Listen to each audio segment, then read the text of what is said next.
أشهد أن لا إله إلا الله وحده لا شريك له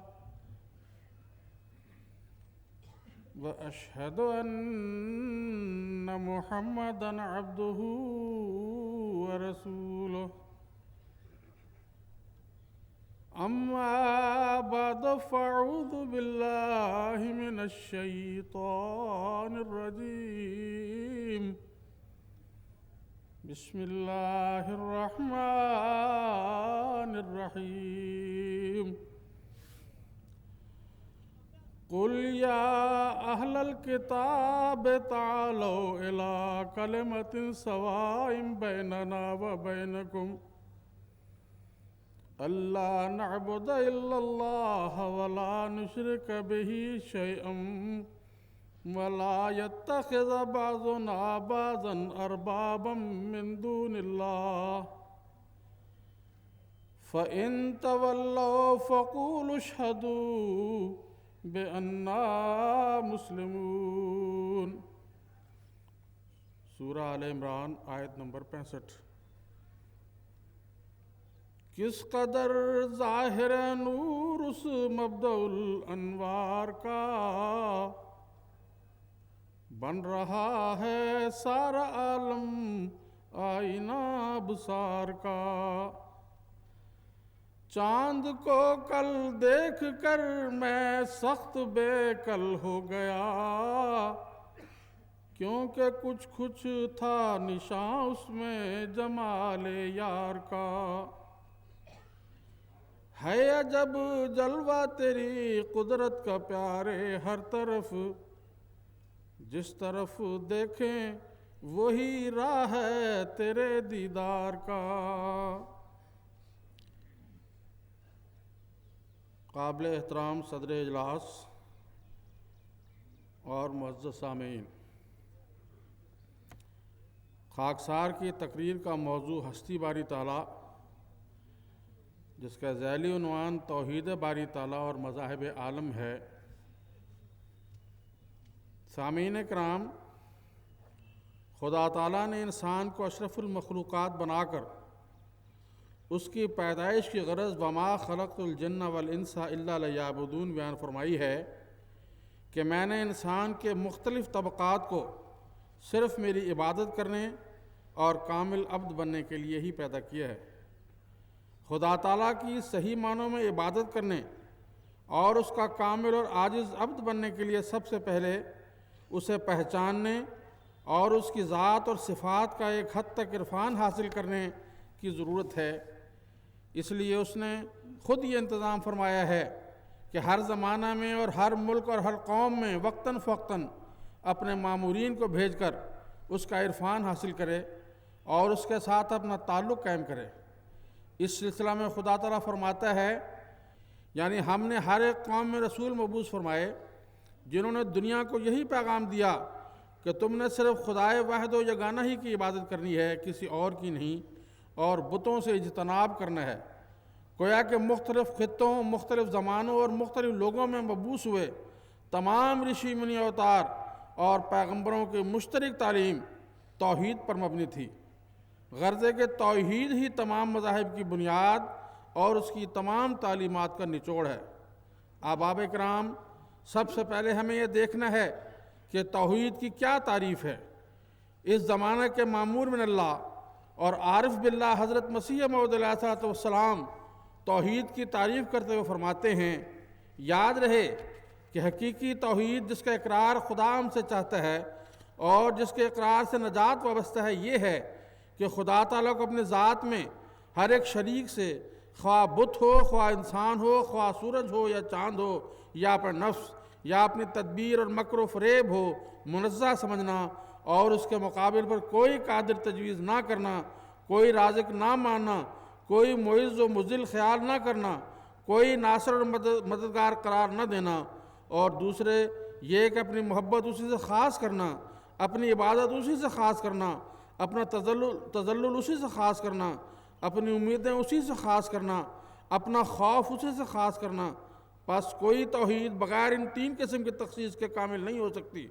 اول ذات کے لحاظ سے توحید یعنی یہ کہ اس کے وجود کے مقابل پر تمام موجودات کو معدوم کی طرح سمجھنا اور تمام کو حالقۃ الذات اور باطلۃ الحقیقت خیال کرنا۔ دوم، صفات کے لحاظ سے توحید، یعنی یہ کہ ربوبیت اور الوہیت کے صفات بجز ذات باری کسی میں قرار نہ دینا، اور جو بظاہر رب الانواع فیض رسان نظر آتے ہیں یا اسی کے ہاتھ کا ایک نظام یقین رکھنا۔ تیسرے، اپنی محبت اور صدق و صفا کے لحاظ سے توحید، یعنی محبت وغیرہ شعار عبودیت میں دوسرے کو خدا تعالیٰ کا شریک نہ گرداننا اور اسی میں کھوئے جانا۔ روحانی خزائن جلد 12 صفحہ 350۔ پس توحید کی اس سے زیادہ کامل اور واضح تعریف اور نہیں ہو سکتی۔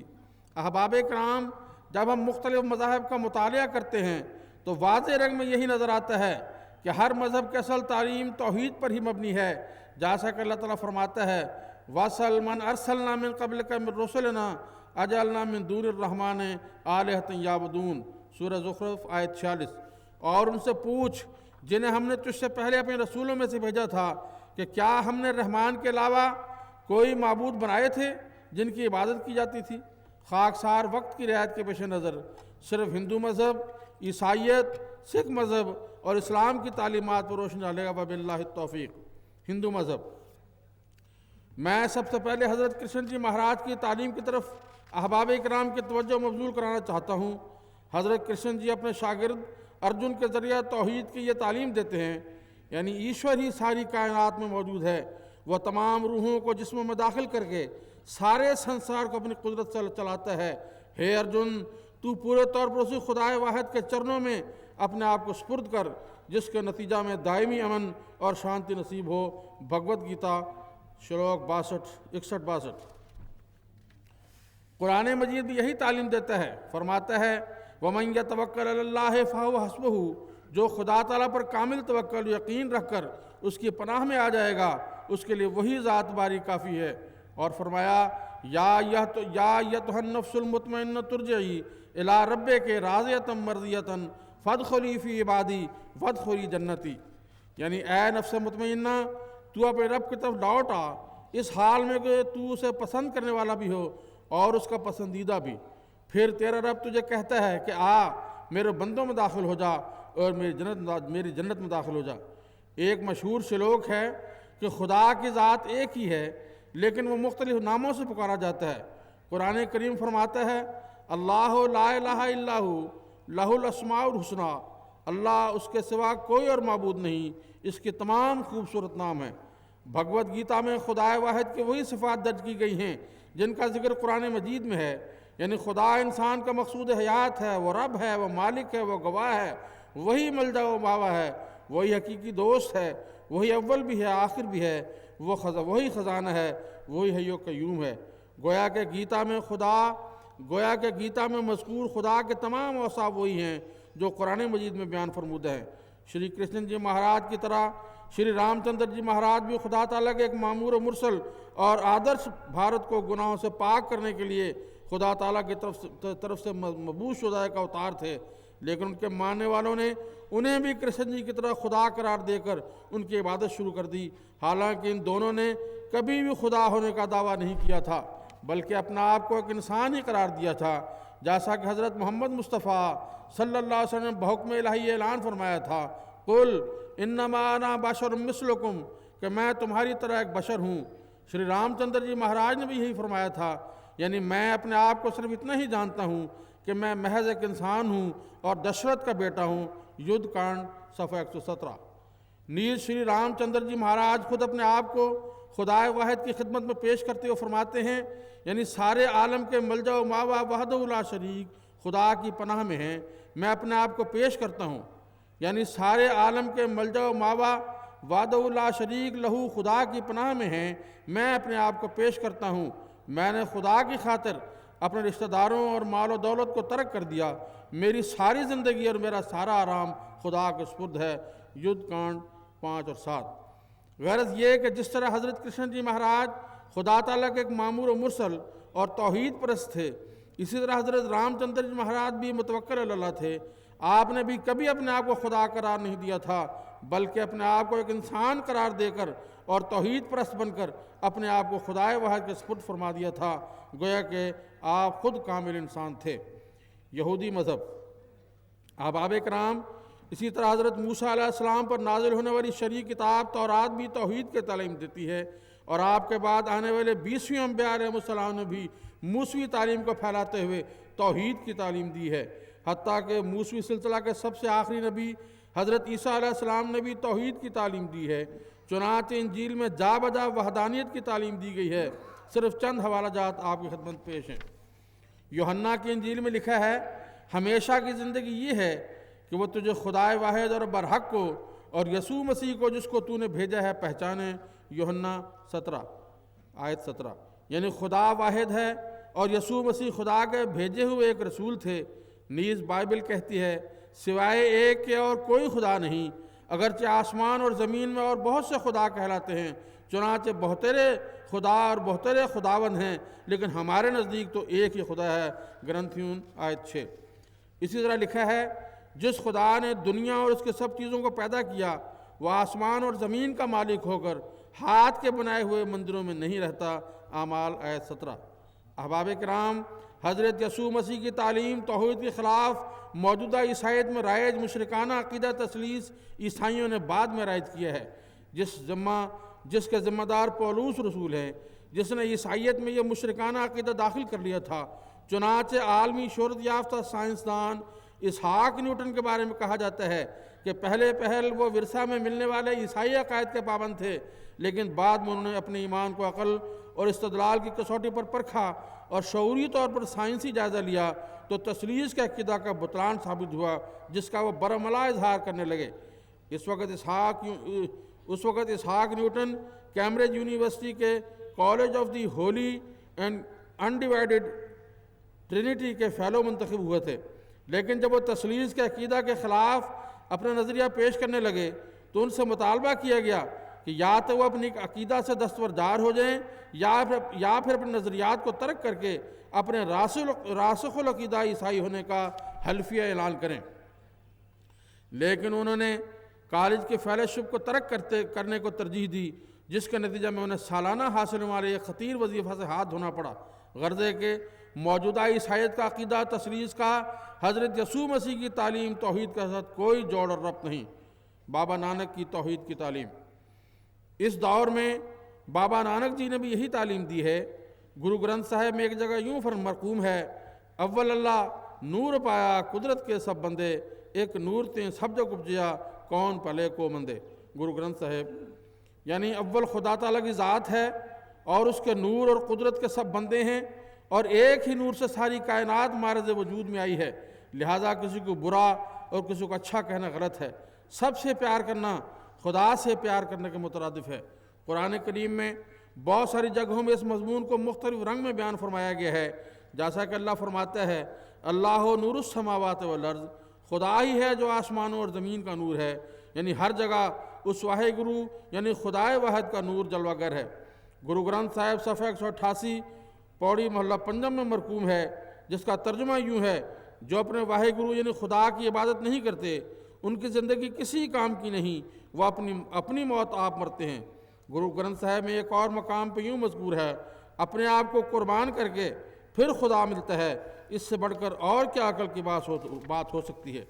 آگے گرنتھ صاحب صفحہ 9 آسا محلہ پہلا میں یہ عبارت درج ہے، سچے خدا کے نام کی مجھے بھوک لگتی ہے اور میری سب تکالیف اور مصیبتیں خدا کے نام کی بھوک سے دور ہو جاتی ہیں۔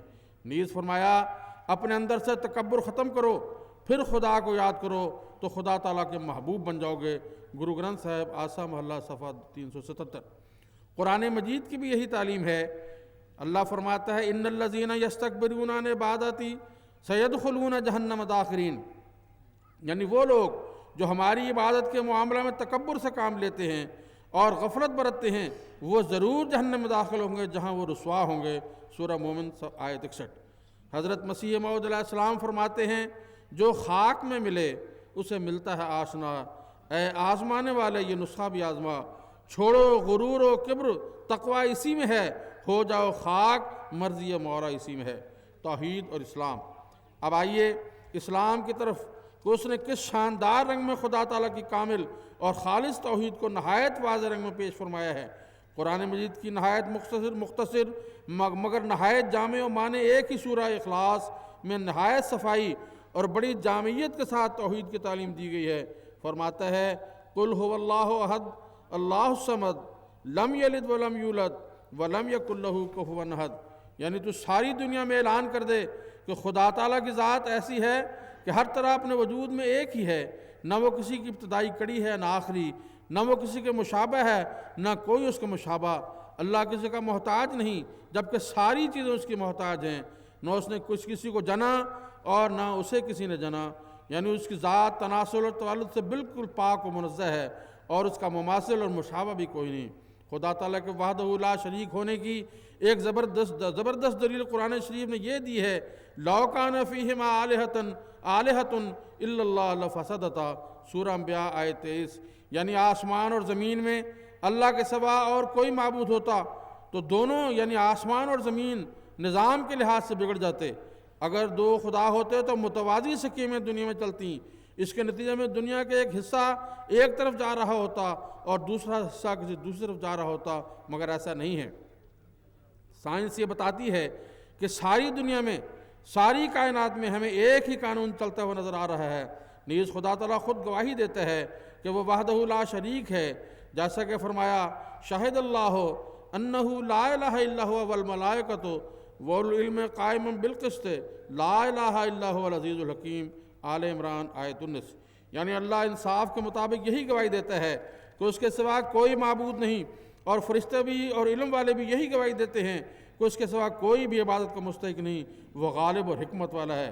ایک اور مقام میں خدا تعالیٰ فرماتا ہے فَاذْكُرُوا اللَّهَ كَذِكْرِكُمْ آبَاءَكُمْ أَوْ أَشَدَّ ذِكْرًا، یعنی اللہ تعالیٰ کو اس طرح یاد کرو جس طرح تم اپنے باپ دادوں کو یاد کرتے ہو، حالانکہ اس سے بھی زیادہ شدت اور وابستگی سے یاد کرو۔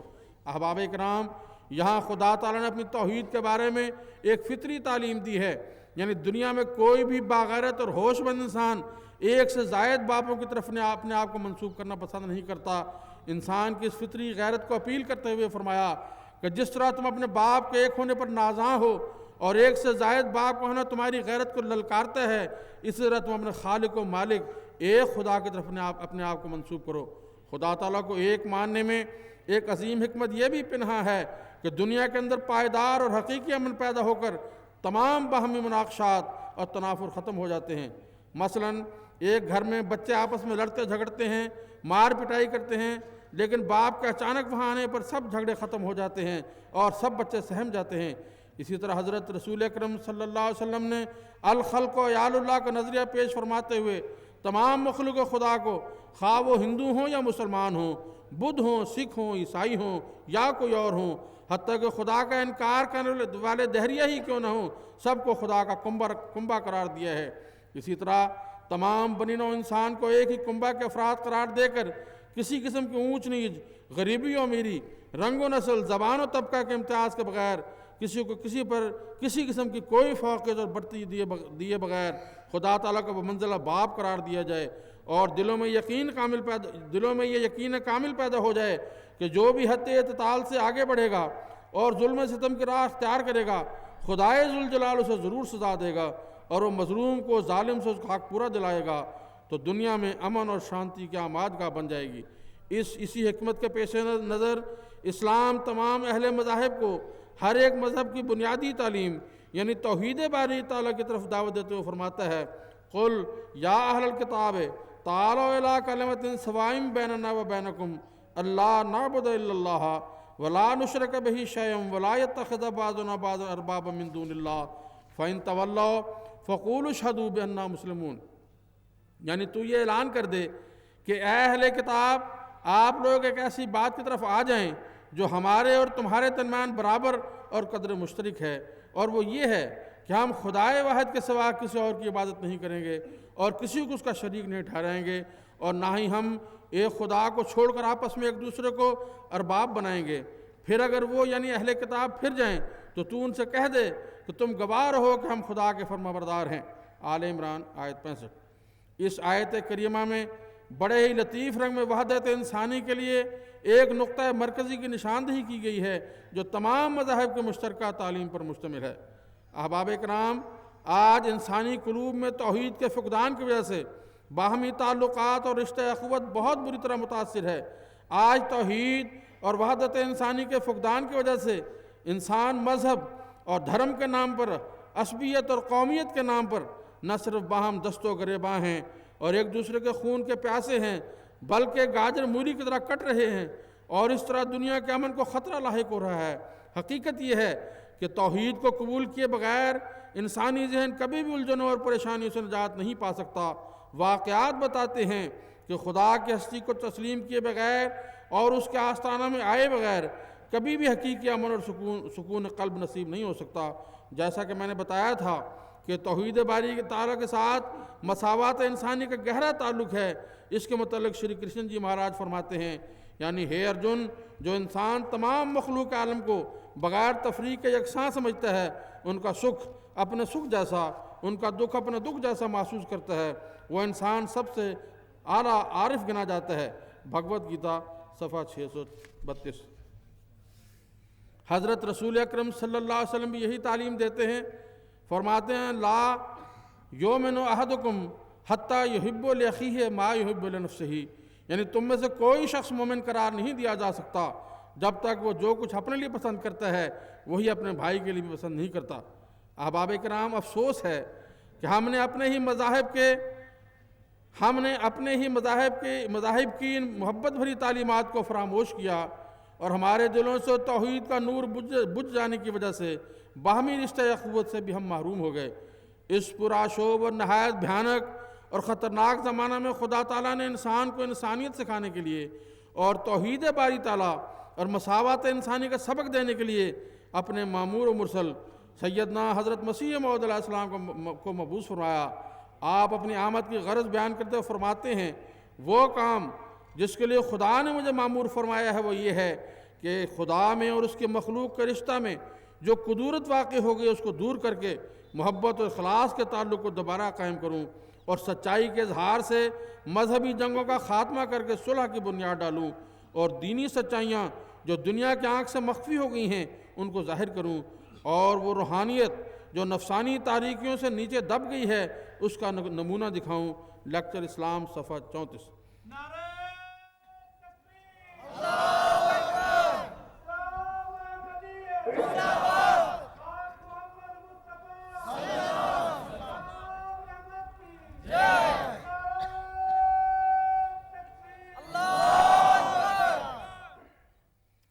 ایک اور جگہ آپ فرماتے ہیں، ہم سب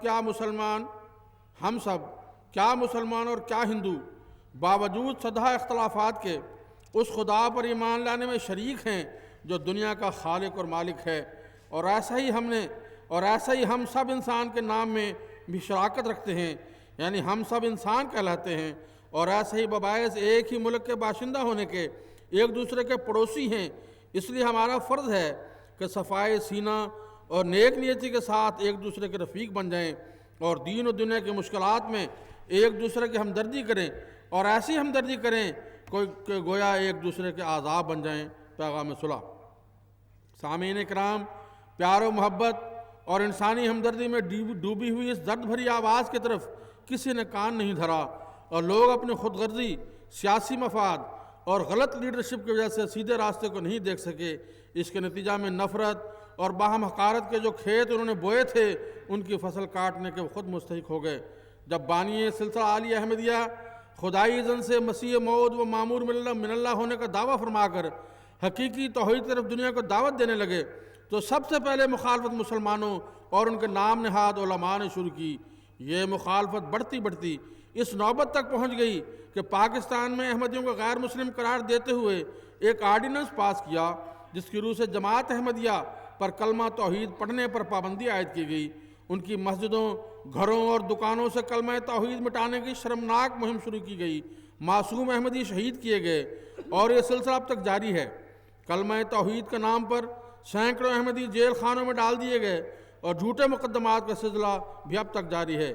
ان مذموم حرکات کا ذکر کرتے ہوئے سیدنا حضرت خلیفۃ المسیح رابع رحمہ اللہ تعالی نے فرمایا، حقیقت یہ ہے کہ یہ کلمہ نہیں مٹا رہے، یہ اپنے نام و نشان مٹانے کا سامان کر رہے ہیں۔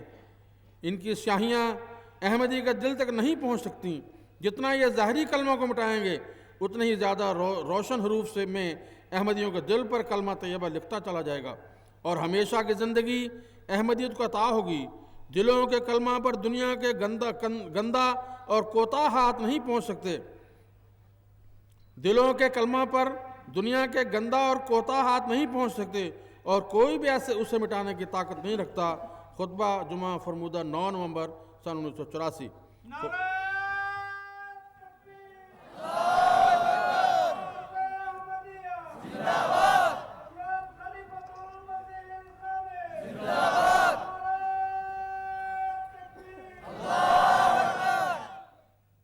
خدا تعالیٰ آیت استخلاف میں خلافت کے برکات کا ذکر فرمانے کے بعد آخری نتیجہ نکالتا ہے کہ یعبدوننی لا یشرکون بی شیئا، کہ صرف میری ہی عبادت کرنی ہے اور میرے ساتھ کسی کو شریک نہیں کرنا۔ گویا کہ خلافت کا توحید کے ساتھ گہرا اور اٹوٹ تعلق اور ربط ہے۔ حضرت خلیفۃ المسیح رابع رحمہ اللہ فرماتے ہیں، پس آپ کی وحدت خلافت سے وابستہ ہے۔ یاد رکھیں، امت واحدہ بنانے کا کام خلافت احمدیہ کا سپرد ہے۔ میں خدا کی قسم کھا کر اس مسجد میں اعلان کرتا ہوں کہ محمد رسول اللہ صلی اللہ علیہ وسلم کی غلام امت واحدہ بنانے کا کام خدا تعالیٰ نے اس دور میں خلافت احمدیہ کا سپرد کیا ہے۔ جو اس سے تعلق کاٹے گا وہ امت واحدہ سے اپنا تعلق کاٹ لے گا۔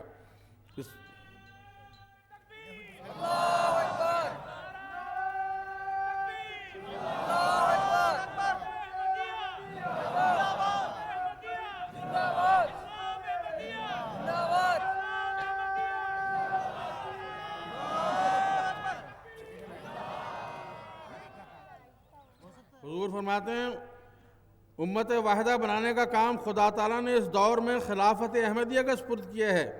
جو اس سے تعلق کاٹے گا وہ امت واحدہ سے اپنا تعلق کاٹ لے گا۔ اس سے مضبوطی سے چمٹ جائیں، اس میں کوئی خطرہ نہیں۔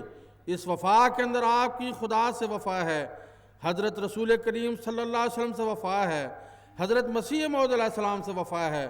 کیونکہ خلیفہ وقت اپنے ذات میں کوئی حیثیت نہیں رکھتا، مگر جانتا ہے کہ جس منصب پر وہ فائز کیا گیا ہے اللہ اس منصب کی غیرت رکھتا ہے۔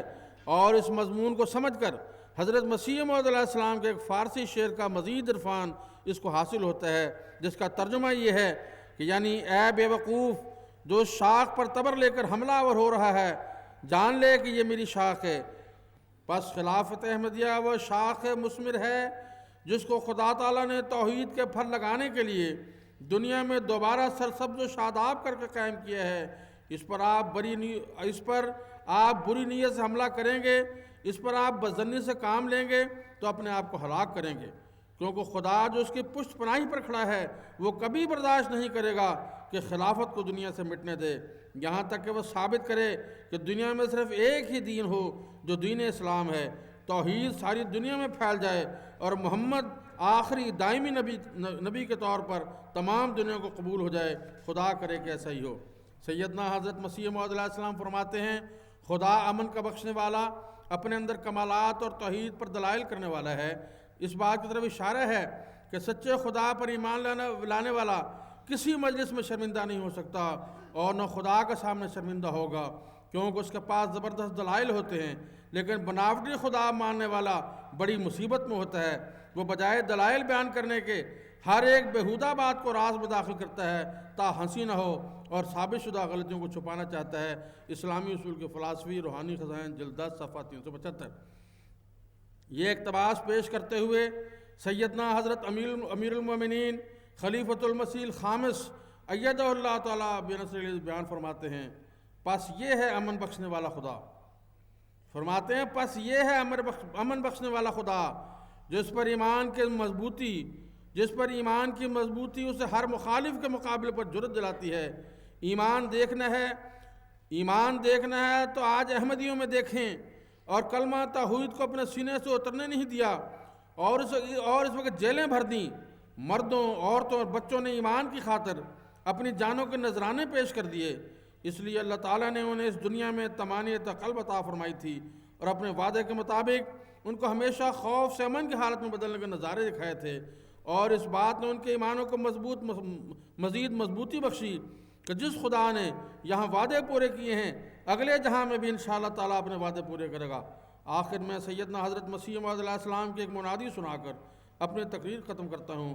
آپ فرماتے ہیں ہمارا بہشت ہمارا خدا ہے، فرماتے ہیں ہمارا بہشت ہمارا خدا ہے، ہماری اعلیٰ لذات ہمارے خدا میں ہیں، کیونکہ ہم نے اس کو دیکھا اور ہر ایک خوبصورتی اس میں پائی۔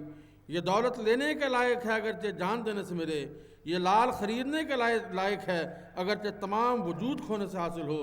اے محروموں، اس چشمہ کی طرف دوڑو کہ وہ تمہیں سیراب کرے گا۔ یہ زندگی کا چشمہ ہے جو تمہیں بچائے گا۔ میں کیا کروں اور کس طرح اس خوشخبری کو دلوں میں بٹھا دوں؟ کس دف سے میں بازاروں میں منادی کروں کہ یہ تمہارا خدا ہے تا لوگ سن لیں، اور کس دوا سے میں علاج کروں تا سننے کے لیے لوگوں کے کان کھلیں؟ اگر تم خدا کے ہو جاؤ گے تو یقیناً سمجھو خدا تمہارا ہو جائے گا۔ کشتی نوح صفحہ 19-20۔